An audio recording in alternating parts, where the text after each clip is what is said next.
ये चीज़ सिर्फ academic failures में नहीं देखी जाती है। Beat any health care issue, beat any economic issue, financial issue और फैमिली इशू, सब चीज़ों में जब भी कोई स्ट्रेसफुल कंडीशन जनरेट हो जाती है तो एनजाइटी इंसान में पैदा हो जाती है। एनजाइटी एक नॉर्मल भी है, एक एबनॉर्मल चीज़ भी है। नॉर्मल क्यों है? क्योंकि नॉर्मल फिजियोलॉजिकल स्ट्रेसफुल कंडीशंस आ जाती है, थोड़ी बहुत एंशियस हो जाता है इंसान। एबनॉर्मल क्यों है? क्योंकि अगर ये डील अच्छे से नहीं की जा सकती तो ये डिसऑर्डर में कन्वर्ट हो सकती है। आज के इस वीडियो में देखेंगे एनजाइटी क्या होती है, एनजाइटी को कैसे टैकल करेंगे और किन सिचुएशंस में एक नॉर्मल इंसान को एनजाइटी आ जाती है। नीट 2025 एग्जामिनेशन जो कि बहुत ही नज़दीक आने वाला है, बहुत सारे aspirants anxious thoughts, stressful thoughts से सफ़र कर रहे होंगे। तो इस वीडियो में मैं उनके लिए कुछ रेमेडी लाया हूँ, उनके लिए कुछ टेक्निक्स लाया हूँ जिसकी वजह से वो अपने आप को काम कर सकते हैं, रिलीव कर सकते हैं और इन लास्ट डेज़ को प्रोडक्टिव बना सकते हैं instead going into the negative loop. Hello everyone, I am Akash Ali, a final year MBBS student from Jammu and Kashmir.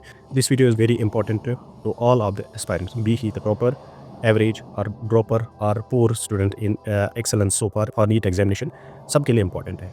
तो इस वीडियो को एंड तक देखना बहुत ही ज़रूरी है।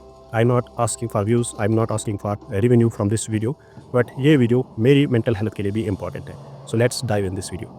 सो हमारे पास जो एनजाइटी होते हैं वो दो किस्म के होते हैं। एक तो होता है ट्रेट एनजाइटी, दूसरी होती है स्टेट एनजाइटी। ट्रेट एनजाइटी होती है बेचारा एक इंसान बहुत टाइम से एक एनजाइटी लूप में जूझ रहा होता है, तो वो डिफरेंट वन होता है। And state anxiety is a very common in the society. जो हमारे पास स्ट्रेट वाली है वो भी कॉमन है, बट आई कैन से कि यंग एज में ज़्यादातर हमारे पास जो एनजाइटी होती है that's called state anxiety. State anxiety because of some specific conditions, because of some specific situation की वजह से आपको एनजाइटी आ जाती है। फॉर एग्जाम्पल, आपका एग्जाम आने वाला है, एग्जाम आने के बाद आपकी दिमाग में जो नेगेटिव थॉट्स हैं, क्योंकि आपका एग्जाम खत्म हो गया, नेगेटिव थॉट्स आएंगे नहीं तो एनजाइटी भी नहीं हो जाएगी।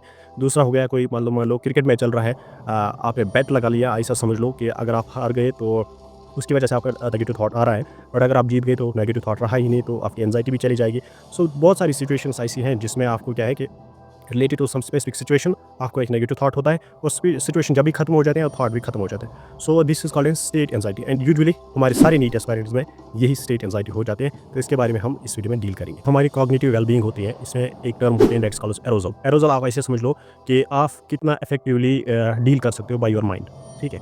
तो अगर आप एक इंसान एंजाइटी के साथ डील कर रहा है, या एक इंसान में डिप्रेसिव डिसऑर्डर है, तो दोनों में एरोजल जो हमारा होता है वो हमारे पास एबनॉर्मल होता है। तो उस सब से हमारे पास क्या आ जाता है कि हमारी जो ब्रेन फंक्शनैलिटी है, यानी वो मेंटल फंक्शनैलिटी है, वो डिक्रीज़ हो जाती है। So that's what I am pressing on here कि आपको इन जो स्ट्रेसफुल थॉट्स है उनको जगह नहीं देना माइंड में, क्योंकि स्ट्रेसफुल थॉट्स आपको एक लूप जनरेट करेंगे और उस लूप की वजह से आपके माइंड में, आपकी डे टू डे लाइफ में एनजाइटी जनरेट हो जाएगी, एंड इन लास्ट डेज में आपकी परफॉर्मेंस बहुत डाउन हो सकती है। इस सब के साथ साथ आपका जो मोटिवेशन है, आपका जो मोटिवेशन है, आपका जो बिहेवियर है, आपका जो मेंटल हेल्थ है या जनरल बॉडी हेल्थ है, वो सब उस सब पे इम्पैक्ट आ जाएगा। सो इट्स बेटर कि not give space to any negative thoughts in these last days specially. अगर 4-5 मंथ्स में होते तो आप डील करते 2-3 दिन में, बट अभी तो आपको बिल्कुल भी इस सब के लिए टाइम नहीं है। मुझे ऐसा लगता है कि जो मैंने पिछले चैप्टर में पढ़ा मैं वो भूल गया। ऐसा लग रहा है कि मुझे रैंक बहुत कम आ जाएगी compare to others.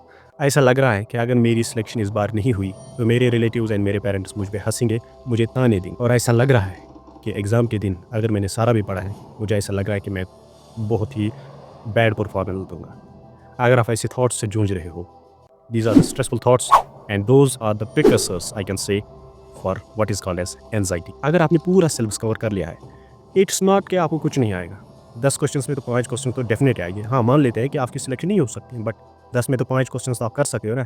It reminds you कि ऐसा नहीं है कि आपको कुछ नहीं आता, बट आपका माइंड आपको एक वर्स्ट पॉसिबल सिनेरियो बोल रहा है कि अगर आपको कुछ नहीं आया, and it triggers you to think on this, it triggers you to keep on thinking on this। और जब इस थिंकिंग लूप यानी इससे नेगेटिव पॉइंट इसी लूप में चले जाते हो, फिर और नेगेटिव पॉइंट्स इसमें ऐड होते जाते हैं और आप इस लूप में फंस जाते हो, और आपका कॉन्फिडेंस, आपका मोटिवेशन, आपकी प्रिपरेशन, आपका जो परफॉर्मेंस है वो सब कुछ डाउन हो जाता है। तो इस चीज़ से आपको बचना है, क्योंकि ये चीज़ें एग्जिस्ट ही नहीं हो रही। सिंपल मैं समझा रहा हूँ आपको, लाइक आप समझ लो कि आपने सब कुछ पढ़ा है और आपका माइंड बोल रहा है आपको कुछ नहीं आएगा। इट्स नॉट ट्रू, बट आपका माइंड आपको बोल रहा है। अगर आपने उस चीज़ को होल्ड किया कि हाँ मुझे नहीं आएगा कुछ, that means you will be falling in an negative loop, you will be falling in an anxiety loop. But इस चीज़ को आपको टैकल करना है, इस चीज़ को आपको अपोज करना है। तो इन चीज़ों से आपको एंजाइटी, एक इंसान में एंजाइटी जनरेट होती है। स्ट्रेसफुल कंडीशन, एग्जाम बहुत नज़दीक है, आपको नेगेटिव थॉट्स आ रहे हैं, और अगर उन नेगेटिव थॉट्स को टैकल नहीं करोगे तो आप एंजाइटी में चले जा सकते हो। बट अगर आप टैकल करोगे, proper remedy and proper precautions लोगे and proper thinking techniques apply करोगे, तो you will have no effect of the anxiety. In other words मैं अगर आपको बताऊंगा, एंजाइटी एक कॉग्निटिव एरर है जहाँ पर हम चीज़ों को ओवर जनरलाइजेशन करते हैं। आपको एक थॉट आ गया, फॉर एग्जांपल आपको कुछ नहीं आता एंड आप इसी चीज़ को इतना बढ़ा चढ़ा कर लेते हो कि हाँ सच में मुझे नहीं आता है और मुझे पढ़ना ही नहीं चाहिए। इट्स नॉट बिकॉज कि आपको एक फार्मूला, एक क्वेश्चन या एक कंसेप्ट याद नहीं रहा है कि आपको कुछ नहीं याद है। It's not like that.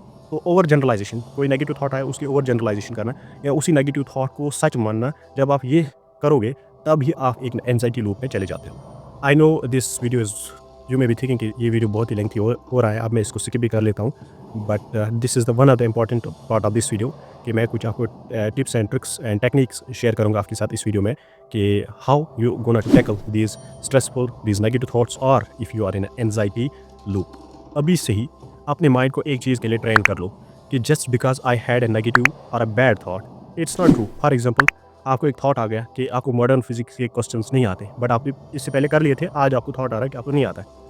It's not true, क्योंकि आपने पहले कर लिया है। तो ऐसे आपको माइंड को अपने ट्रेन करना है, अपने माइंड को कि this thing is not true. जब आपका माइंड ये एक्सेप्ट करेगा, काउंटर अटैक एक्सेप्ट करेगा कि this thing is not true, आपके दिमाग में एनजाइटी के लिए ज़रा सी भी जगह नहीं रहेगी। कोई भी नेगेटिव थॉट आ गया, कोई भी negative thought, for example most importantly at this moment for NEET aspirants, मैं सब कुछ भूल रहा हूँ, मैंने जो फार्मूलाज याद किए वो भूल चुका हूँ।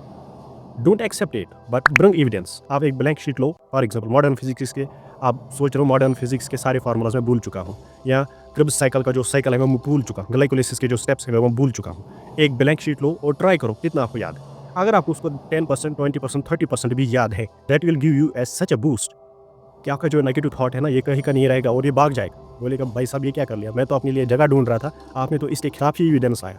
तो what you have to do, अगर आपको कोई भी नेगेटिव थॉट आ जाएगा, उसके खिलाफ एविडेंस लाओ कि क्या ये सच में ये थॉट है कि नहीं है। अगर आपको थॉट आ गया, ठीक है आ गया, अब उसके अपोजिट में लाओ थॉट। अगर उसके अपोजिट में थॉट प्रूव कर रहा है कि ये थॉट जो आपको नेगेटिव थॉट आ गया ये रॉन्ग है, गलत है, ये बेसलेस है, इसका कोई वैल्यू नहीं है, then anxiety will never reach to it. एक और simplest step for you all कि कभी कभार आपको आते हैं थॉट्स और कुछ नहीं कर पाते हो, खुद को डिस्ट्रैक्ट कर लो।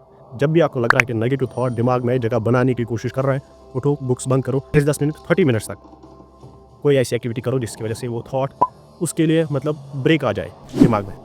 क्योंकि आप कुछ और नेगेटिव एक पॉजिटिव एक्टिविटी कर रहे हो, तो उस नेगेटिव थॉट जो जनरेट होने वाला था उसमें एक ब्रेक आ जाएगा, तो वो थॉट ही नहीं रहेगा, तो उसके रूट्स ही नहीं रहेंगे, तो नेक्स्ट टाइम वो थॉट ही नहीं आएगा। एक और पॉइंट, अब अगर आपको सोचना ही है, जो आपको नेगेटिव थॉट्स आ रहे हैं, सोचना ही सोचना है कि ये नेगेटिव थॉट्स आ रहे हैं, इनके बारे में मैं सोचूंगा, तो एक और स्टेप होता है, that's called as very time.